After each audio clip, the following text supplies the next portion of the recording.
Understanding change has often been compared to the process of accepting one's own mortality.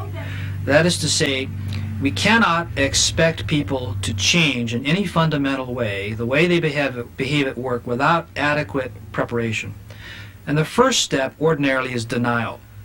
Just as we will deny the early signs that we have a fatal disease, so we will deny that we really need to change. A helpful way of understanding change management and its impact on individuals is illustrated here. This figure is known as the coping cycle or the human response to change. The curve is derived from Elizabeth Kubler-Ross's 1969 work of observing patients with life-threatening illnesses as they cope with their diagnosis.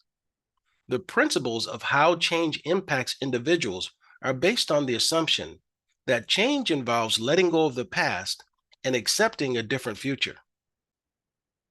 As the curve illustrates, an initial shock takes place as a result of hearing about a change and its potential to disrupt the familiar work environment.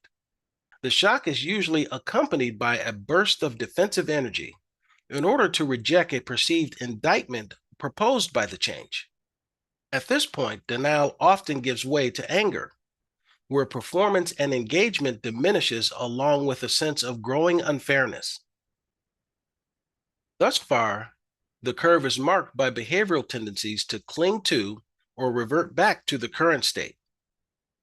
When individuals realize that all their efforts to resist are failing, they reach their lowest point in terms of performance and morale.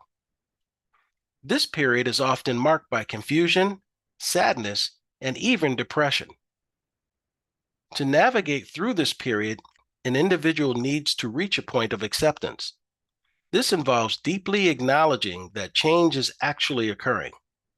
An individual may take a long time to reach this point, and in some cases, may never reach it.